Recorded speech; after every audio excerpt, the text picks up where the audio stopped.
فلسطین کی آزادی کا مشن، یہودیوں کو قدم قدم پر دھول چٹانے والا، اکیلا ہی عالم کفر سے ٹکرانے کا حوصلہ رکھنے والا، پاک دھرتی کا ایک عظیم مجاہد، کفر پر لاوے کی طرح برسنے والے اس مجاہد کی طویل داستان سننے کے لیے چینل کو سبسکرائب کیجئے اور ویڈیو کو لائک کیجئے۔ میرا اندازہ ہے کہ اس نے فائل پہنچاتے ہی اولیو ہاورڈ کو مطلع کیا ہوگا۔ ممکن ہے وہ خود اولیو ہاورڈ کے پاس چلا گیا ہو۔ میں اپنے لہجے کی حیرت نہ چھپا سکا۔ مجھے کچھ ایسے شواہد ملے تھے جن کے تحت میرا خیال تھا کہ اولیو ہاورڈ خود استنبول میں موجود ہے۔ یہ ناممکن بھی نہیں ہے، لیکن اگر وہ یہاں موجود ہے تو محض بساط پر مہرے آگے بڑھا رہا ہے، خود عملی طور پر مصروف کار نہیں ہے۔ اس سے تمہارا سامنا نہیں ہوا؟ نہیں، ویسے بھی اس وقت میرا مقصد کچھ اور تھا۔ مجھے اولیو ہاورڈ کی ذات سے کوئی دلچسپی نہیں تھی۔ خیر، آگے بڑھو۔ جیسے ہی مجھے حسن پاشا سے کام کی معلومات حاصل ہوئی، میں بہت تیزی سے حرکت میں آ گئی۔ میں نے کرسٹا فلومر کا روپ دھارا اور انتہائی چالاکی سے اس کی جگہ لے لی۔ پھر میں نے اولیو ہاورڈ کے اس نمائندے کو ٹھکانے لگا دیا جو کرسٹا کے پاس سے فائل لے اڑا تھا۔ ٹھکانے لگا دیا؟ ہاں علی، یہ بہت ضروری تھا، ورنہ بہت سے کام بگڑ جاتے۔ کرسٹا فلومر کی طرح اسے بھی راستے سے ہٹانا بہت ضروری تھا۔ میں تحسین آمیز نگاہوں سے اسے دیکھتا رہا۔ وہ دو خطرناک افراد کے قتل کا تذکرہ اتنے سرسری انداز میں کر رہی تھی جیسے اس نے پینسل سے لکھی ہوئی کوئی عبارت غلط جان کر ربر کی مدد سے مٹا دی ہو۔ وہ بہت سے معاملات میں ہلکی پڑی تھی، لیکن اس کی جگہ اپنی جگہ مسلم تھی۔ میں جانتا تھا کہ وہ بہت اعلیٰ پیمانے پر کام کرنے کی صلاحیت رکھتی ہے۔ پھر کیا ہوا؟ بالآخر میں نے پوچھا۔ ہونا کیا تھا؟ میں نے علی یار خان کے سلسلے میں سودے بازی شروع کر دی اور حسن پاشا اس جال سے نہ بچ سکا۔ اسے یہ علم ہو چکا تھا کہ علی یار خان اولیو ہاورڈ کو مطلوب ہے۔ اس نے سودے بازی پر آمادگی ظاہر کی۔ اس کے بعد سودا تو بہرحال تمہارے سامنے ہی ہوا ہے۔ ایک بات اب بھی مجھے الجھن میں ڈالتی ہے۔ وہ کیا؟ اس نے مجھے مستفسرانہ نگاہوں سے دیکھتے ہوئے پوچھا۔ اگر یہ سب کچھ تمہیں یوں ہی کرنا تھا تو مسٹر آن شلائر کے سلسلے میں ریڈ پینتھرز کو ملوث کرنے کی کیا ضرورت تھی؟ تم خفیہ طور پر خود وہ کام نمٹا سکتی تھی۔ آخر اب بھی تم نے ہی اس کام کو نمٹایا ہے۔ تم نہیں سمجھتے علی، اس نے ٹھنڈی سانس لے کر کہا۔ میری یہ سرگرمی کسی جذبے کی مرہون منت ہے اور جذبے ارادوں سے بیدار نہیں ہوتے۔ میں واقعی کچھ نہیں سمجھا۔ تم یقین کرو نہ کرو، ہم تم سے بے حد شرمندہ تھے۔ اس کی نظریں جھک گئی۔ تم نے ہمارے لیے بے لوث خدمات انجام دی، تم نے معاوضہ تک قبول نہ کیا، اور جو کچھ تمہیں مل رہا تھا وہ تم نے فلسطینیوں کی نظر کر دیا۔ یہ تمہاری سربلندی اور عظمت تھی۔ یہ سچ ہے کہ حالات کی وجہ سے کچھ دن کے لیے تمہاری پوزیشن مشکوک ہو گئی۔ اس کے باوجود کچھ نگاہیں ایسی تھی جن میں تم اس کے باوجود سر بلند رہے۔ ہم در پردہ تمہارے لیے سب کچھ کرنے کو تیار تھے، لیکن ہمارے راستے مسدود ہو چکے تھے۔ یوں تمہارے لیے کچھ کرنے کی تڑپ اور بڑھ گئی۔ اسی تڑپ نے مجھ سے یہ کام کروایا ہے۔ مجھے تمہاری خدمت کا یہ پہلا ہی موقع تو ملا تھا۔ میں چند لمحے کے لیے گنگ سا رہ گیا۔ اس کے لہجے کی صداقت نے میرے دل کو چھو لیا تھا۔ تارینا، میں تمہارا شکر گزار ہوں۔ کیسی باتیں کر رہے ہو علی؟ اس کے لہجے میں شکایت تھی۔ کام تو یہ بھی ہمارا تھا۔ مجھے یقین ہے کہ میری مدد کے بغیر بھی تم کامیاب ہو جاتے۔ میں تمہیں جانتی ہوں، اور جہاں تک شکر گزاری کا تعلق ہے تو ہم اب بھی تمہارے مقروض ہیں۔ کاش ہم تمہارے احسانات کا صلہ دے سکیں۔ خیر چھوڑو ان باتوں کو، میں نے کہا۔ میں خود کو بہت عجیب سا محسوس کرنے لگا، چنانچہ میں نے گفتگو کا رخ تبدیل کر دیا۔ اب صورتحال یہ ہے کہ مسز شلائر اور ان کا بچہ دونوں محفوظ ہیں۔ میں نے انہیں سفارت خانے پہنچا دیا تھا۔ مجھے اطلاع مل چکی ہے، وہ دونوں وطن پہنچ گئے ہیں۔ گویا اب مجھے یہاں سے نکل لینا چاہیے۔ اور ہاں، تم نے فائل مجھے کیوں دے دی؟ تم اسے مسٹر شلائر تک پہنچا سکتی ہو۔ نہیں علی، یہ بات خلاف اصول ہے، تارینا نے سنجیدگی سے کہا۔ فائل کے سلسلے میں ہماری بات سائیکا مائلر سے ہوئی ہے۔ تم یہ فائل سائیکا تک پہنچاؤ گے اور سائیکا مسٹر شلائر تک۔ مسز شلائر نے مسٹر شلائر کو یہ بات بتا دی ہوگی کہ ریڈ پینتھرز کے ایک آدمی نے ان کی مدد کی ہے۔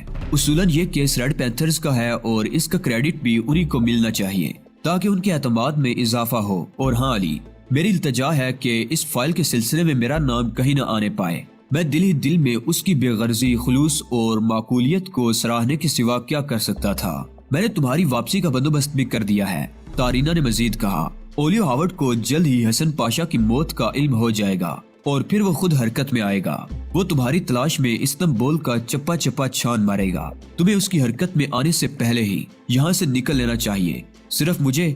ہاں، اور تم؟ میں تمہارے ساتھ نہیں جا سکوں گی علی۔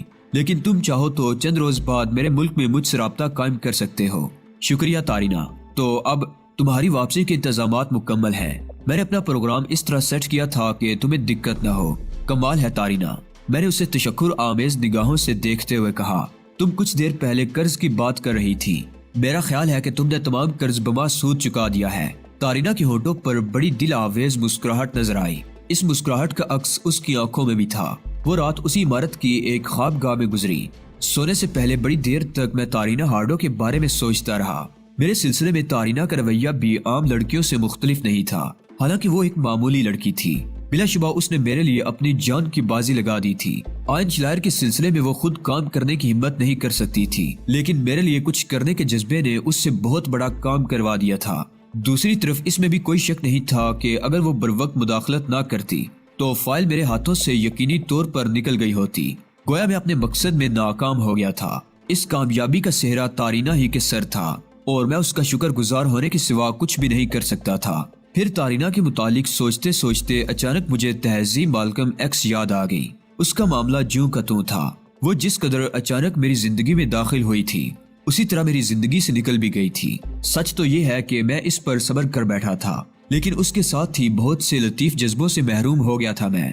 وہ جذبے جن سے زندگی کا جمالیاتی رخ عبارت ہوتا ہے میرے سینے کی گہرائی میں کہیں جا سوئے تھے۔ مجھے یہ تسلیم کر لینا پڑا تھا کہ میرے راستے میں کوئی چمنزار نہیں ہے، مجھے پرخار راہ گزاروں ہی پر چلنا ہے۔ بس تمانیت کی یہی ایک بات تھی کہ ان راستوں کا انتخاب میں نے خود ہی کیا تھا۔ اس کے ساتھ ہی مجھے مستقبل کا خیال آ گیا۔ وہ بہت مہم سا خیال تھا۔ اس راہ گزر پر بہت تاریکی تھی اور میں چند قدم سے آگے نہیں دیکھ سکتا تھا۔ فی الحال تو صرف اتنا تھا کہ فائل سائیکا مائلر کے حوالے کرنا تھی۔ اس کے بعد یہ سوچنا مناسب ہوتا کہ اب کس سمت قدم اٹھایا جائے۔ ویسے میں اپنی تقدیر پر نازاں بھی تھا اور دل کی گہرائیوں سے خدا کا شکر گزار بھی۔ میں ایک بے وقت انسان تھا، لیکن میں نے اولیو ہاورڈ جیسے آدمی کو ناکو چنے چبوا دیے تھے۔ یہ درست ہے کہ اولیو ہاورڈ CIA کے مفادات سے بالاتر ہو کر اسرائیل کے لیے کام کر رہا تھا، لیکن اس نے CIA میں اپنی پوزیشن اور اختیارات سے بھرپور استفادہ کیا تھا۔ اس کے باوجود میں اسے نچاتا پھر رہا تھا۔ یہ اور بات کہ یہ محض ابتدائی عشق تھی۔ میرے ذہن میں بہت سے منصوبے تھے جو ابھی تشنہ تکمیل تھے۔ میں امریکہ واپس جانے کے لیے بے قرار تھا۔ میں امریکی یہودیوں کے لیے موت کا پیغام بن کر واپس جانا چاہتا تھا، لیکن میں یہ بھی جانتا تھا کہ انسان خواب دیکھنے کی حد تک با اختیار ہے، تعمیر دینے والا خدا ہے۔ قسمت آدمی کے لیے کچھ راستے متعین کر دیتی ہے اور پھر اسے انہی راستوں کی طرف انکاتی ہوئی لے جاتی ہے۔ خواب شدید خواہشات ہی کا روپ ہوتے ہیں اور ہر شخص خواب دیکھتا ہے۔ پھر لوگوں کے خواب آپس میں متصادم بھی تو ہوتے ہیں کہ اگر ایک کو تعبیر ملے تو دوسرے کے لیے اس کا مطلب صریحا ناکامی ٹھہرے۔ اب سائیکا مائلر ہی ہے، اس کی دلی کیفیت سے میں آگاہ تھا۔ وہ مجھ سے بہت زیادہ متاثر ہو گئی تھی۔ کیلس کے بارے میں مجھے تارینا نے بتایا تھا۔ اب یہ قسمت کی ستم ظریفی ہی تو تھی کہ میں جو زندگی میں ایک خواہش بھی پوری نہیں کر سکا تھا، کتنی نگاہوں کا محور و مرکز تھا، کتنی آنکھوں میں میرے خواب تھے، لیکن وہ ہستی جو میرے دل کے صدا کے بند دروازوں کو اپنی نگاہوں کے سیر سے کھولتے ہوئے میری روح تک میں اتر گئی تھی، مجھ سے چھن گئی تھی۔ میری آنکھوں میں تو اسی کے خواب تھے۔ میں جانتا تھا کہ سائیکا مائلر کا یہ احساس مجھے زیادہ عرصے اس کے ساتھ نہیں رہنے دے گا۔ اسی میں بہتری تھی۔ آدمی اگر کسی کو تعبیر نہ دے سکے تو کم از کم خوابوں کو ریزہ ریزہ ہونے سے تو بچا سکتا ہے۔ بے شک میرا اور اس کا کاز ایک ہی تھا، لیکن اس صورتحال میں ریڈ پینتھر سے وابستہ ہو کر کام کرنا میرے لیے ناممکن تھا۔ بہرحال میں اپنے طور پر بھی بہت کچھ کر سکتا تھا۔ مسلسل تھکن کے بعد آرام کا موقع میسر آیا تو میں خوب ڈٹ کر سویا۔ اگلا دن اسی عمارت میں گزرا۔ تارینا نے مجھے روانگی کا پروگرام بتا دیا تھا۔ رات کو میں نے اس تصویر کو سامنے رکھ کر میک اپ کیا جو تارینا نے فراہم کی تھی۔ میک اپ سے فارغ ہوا ہی تھا کہ تارینا آ گئی۔ میرے خیال میں اب زیادہ وقت نہیں ہے، اس نے اپنی کلائی پر بندھی ہوئی گھڑی میرے سامنے کرتے ہوئے کہا۔ تو ٹھیک ہے، میری تیاری بھی مکمل ہے، میں نے جواب دیا۔ چلو پھر اٹھ جاؤ۔ وہ مجھے ساتھ لے کر باہر آ گئی۔ تارینا میرے ساتھ کار میں نہیں بیٹھی۔ اچانک ہی وہ بہت اداس اور مزمل نظر آنے لگی تھی۔ خدا حافظ علی یار خان، اس نے اداس لہجے میں کہا۔ میں تمہیں ایئرپورٹ چھوڑنے نہیں جا سکوں گی، خطرات نے ابھی ہمارا پیچھا نہیں چھوڑا ہے۔ ٹھیک ہے تارینا، اب ہماری ملاقات ہالینڈ میں ہوگی، دیکھو کیا ہوتا ہے، اس نے ٹھنڈی سانس لے کر کہا۔ وہ اپنی آنکھوں کی نمی مجھ سے نہیں چھپا سکی تھی۔ پھر اس کے اشارے پر ڈرائیور نے کار آگے بڑھا دی۔ وہ مجھے دیکھتے ہوئے الوداع انداز میں ہاتھ ہلاتی رہی۔ کار عمارت کے گیٹ سے سڑک پر مڑی تو وہ میری نظروں سے اوجھل ہو گئی۔ راستے میں کوئی قابل ذکر واقعہ پیش نہیں آیا۔ ایئرپورٹ پر مجھے معمول کے مطابق مختلف مرحلوں سے گزرنا پڑا۔ بالآخر میں جہاز کی طرف چل دیا۔ ایک خوبصورت ایئر ہوسٹس نے مجھے میری نشست تک پہنچایا۔ میں نے پشت گاہ سے ٹیک لگا کر آنکھیں بند کر لی۔ نہ جانے کیوں مجھ پر عزم حلال سا طاری ہو گیا تھا۔ مجھے کوئی اندازہ نہیں تھا کہ میرے برابر کون آ کر بیٹھا ہے۔ میں تو بس خالی الذہن سا بیٹھا ہوا تھا۔ سیٹ پر بیٹھتے ہی میں نے سیفٹی بیلٹ کس لی تھی، اس لیے جہاز کے ٹیک آف کے اعلان کے ساتھ جہاز کے ایڈریس سسٹم پر اس سلسلے میں ہدایات دی گئی۔ تب بھی میں نے آنکھیں کھولنے کی زحمت نہیں کی۔ طیارہ فضا میں بلند ہو چکا تھا۔ میں نے بیلٹ کھولی اور سرسری نگاہوں سے گرد و پیش کا جائزہ لیا۔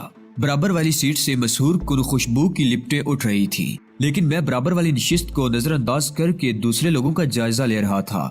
پھر اس طرف سے مطمئن ہو کر میں نے برابر والی نشست پر نظر ڈالی۔ مجھے شدید ذہنی جھٹکا لگا۔ مجھے اپنی آنکھوں پر یقین نہیں آ رہا تھا اور دماغ سائیں سائیں کر رہا تھا۔ پھر میرا دل عجیب سے انداز میں دھڑکنے لگا۔ ہاں، میرے برابر والی نشست پر تہذیب مالکم ایکس بیٹھی تھی۔ میں سوچ بھی نہیں سکتا تھا کہ وہ اس قدر اچانک اور اس انداز میں مجھے مل جائے گی۔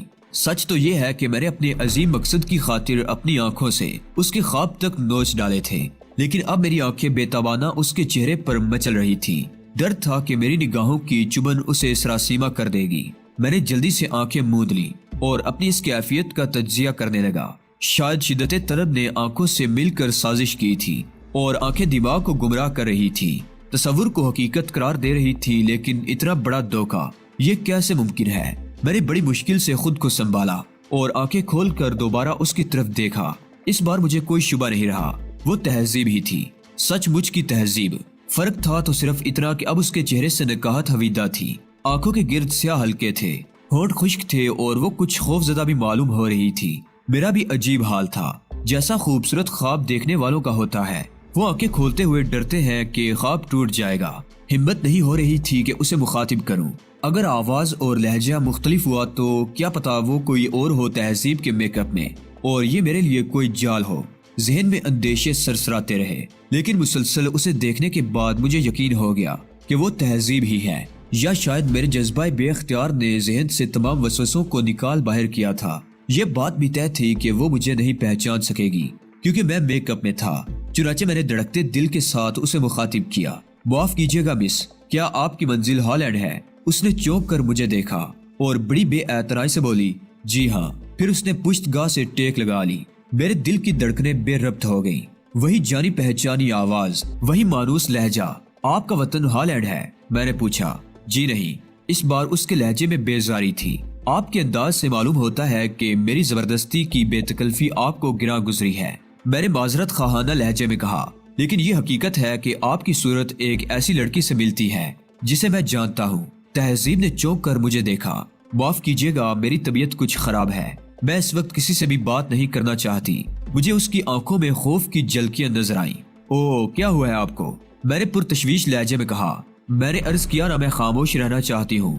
وہ بے حد چڑ کر بولی، لیکن جب میں اپنے دوست کو آپ کے متعلق بتاؤں گا تو وہ مجھ سے پوچھے گا کہ میں نے تہذیب مالکم ایکس کو پہچاننے کے باوجود اسے نظر انداز کیوں کیا، تو میں اسے کیا جواب دوں گا؟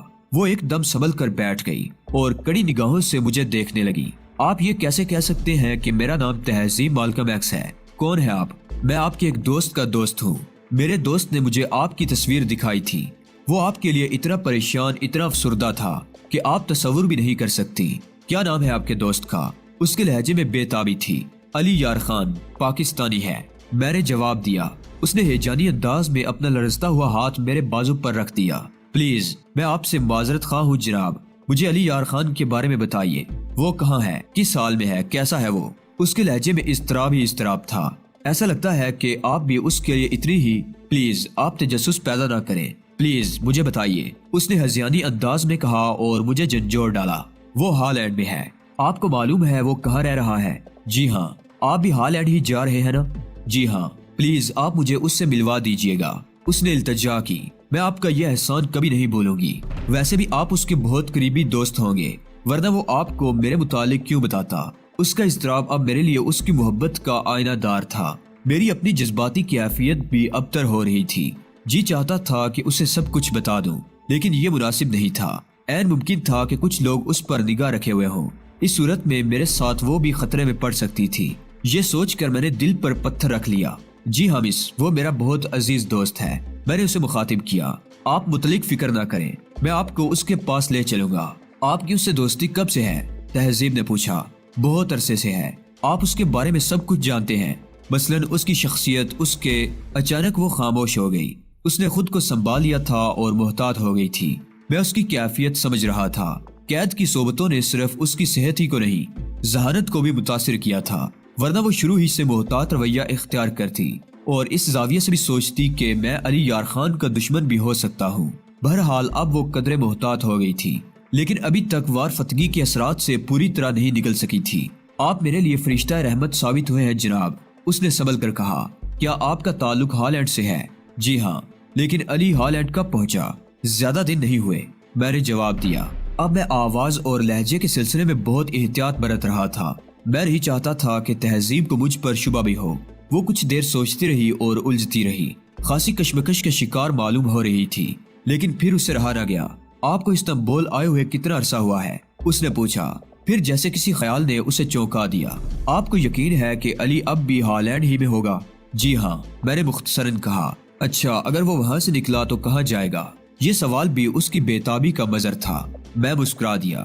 بس یوں سمجھ لیں کہ مجھ سے ملے بغیر وہ کہیں نہیں جائے گا، میں نے جواب دیا۔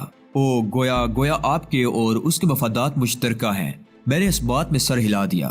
تہذیب کے انداز سے ایسا معلوم ہو رہا تھا کہ وہ سارے راستے مجھ سے اسی طرح سوالات کرتی رہے گی۔ میرے بارے میں اس نے آپ کو کیا بتایا تھا؟ یہ پوچھتے ہوئے اس کے لہجے میں ریشم جیسی ملائمت تھی، آنکھیں خوابناک ہو گئی تھی۔ میرا دل مچلنے لگا، لیکن وقت نے مجھے منہ زور جذبوں پر قابو پانا سکھا دیا تھا۔ اس نے مجھے آپ کی تصویر دکھائی تھی، زیادہ کچھ نہیں بتایا تھا اس نے، لیکن اس کی حالت سب کچھ بتا گئی تھی۔ یقین کیجئے مس، وہ آپ کو دیوانہ وار چاہتا ہے، لیکن آپ کی مسلسل اور ناکام تلاش کے بعد وہ زندگی ہی سے مایوس نظر آتا ہے۔ علی، تہذیب نے رودی ہوئی آواز میں سرگوشی کی اور پشتگاہ سے آنکھیں ٹکا کر آنکھیں موند لی۔ اس وقت میرے دل میں چراغاں سا سما تھا، وہ سب کچھ خواب سا معلوم ہوتا تھا۔ میں پلکیں جھپکانے سے بھی گریز کر رہا تھا کہ اگر وہ خواب ہی تھا تب بھی اس خواب کی شکست مجھے گوارا نہیں تھی۔ میں نے تہذیب سے متعلق اپنے ہر جذبے کو اپنے وجود کی اتھاہ گہرائی میں دفن کر دیا تھا، یہ سوچ کر کہ میں پرخار راستوں کا راہی ہوں۔ مجھ جیسے لوگوں کو پھولوں کے خواب بھی آنکھوں میں نہیں بسانے چاہیے، کیونکہ اس طرح پیروں میں چبھنے والے کانٹوں کے ساتھ آنکھوں میں چبھنے والے کانٹے بھی شامل ہو جاتے ہیں۔ لیکن میں نہیں جانتا تھا کہ برسوں میں بے پناہ کوشش کے بعد دبائے جانے والے جذبوں کو ابھرنے کے لیے محض ایک لمحہ اور کسی کی صرف ایک جھلک درکار ہوتی ہے۔ تہذیب گاہے گاہے مجھ سے میرے اور علی یار خان کے بارے میں سوالات کرتی رہی، پھر اس نے آنکھیں موند لی اور شاید تصورات میں گم ہو گئی۔ میں کنکھیوں سے اس کو دیکھتا رہا۔ میری کوشش یہی تھی کہ میری آنکھوں سے وارفتگی نہ جھلکنے پائے۔ میں اس کوشش میں کسی حد تک کامیاب ہوا۔ پھر میں نے گرد و پیش کا جائزہ لیا۔ بظاہر تو جہاز میں موجود کوئی شخص میری یا تہذیب مالکم ایکس کی طرف متوجہ نہیں تھا۔ پھر پہلی بار مجھے وہ خیال آیا جو اسے دیکھتے ہی میرے ذہن میں چبھنا چاہیے تھا۔ جذبوں میں یہی تو ایک خرابی ہے کہ وہ انسان سے استدلال کی قوت چھین لیتے ہیں۔ میں نے اب تک اس پہلو پر نہیں سوچا تھا کہ تہذیب گرین پول کی قید سے کیسے رہا ہوئی اور اسی فلائٹ سے ہالینڈ کیوں جا رہی ہے جس پر میں سوار ہوں۔ یہ خیال آتے ہی میں چوکنا ہو گیا اور میں نے ہر قدم پر احتیاط برتنے کا فیصلہ کر لیا۔